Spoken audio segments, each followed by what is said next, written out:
ಈ ವಿಡಿಯೋದಲ್ಲಿ ನಾವು ಪ್ರಿನ್ಸಿಪಲ್ ಲಾಗಿನ್ ಅಲ್ಲಿ ಐಎ ಮಾರ್ಕ್ಸ್ ಅನ್ನ ಹೇಗೆ ಅಪ್ರೂವ್ ಮಾಡ್ತಾರೆ ಅಂತ ನೋಡೋಣ. ಪ್ರಿನ್ಸಿಪಲ್ ಲಾಗಿನ್ ಅಲ್ಲಿ ಅಕಾಡೆಮಿಕ್ಸ್ ಅನ್ನೋ ಮೆನು ಅಲ್ಲಿ ಅಪ್ರೂವ್ ಇಂಟರ್ನಲ್ ಅಸೆಸ್ಮೆಂಟ್ ಆಪ್ಷನ್ ನ ಕ್ಲಿಕ್ ಮಾಡಿ.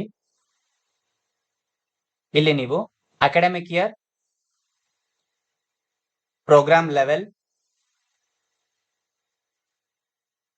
ಅಂಡ್ ಪ್ರೋಗ್ರಾಮ್ ನೇಮ್ ನ ಸೆಲೆಕ್ಟ್ ಮಾಡಿಕೊಂಡು ವ್ಯೂ ಬಟನ್ ಮೇಲೆ ಕ್ಲಿಕ್ ಮಾಡಿ.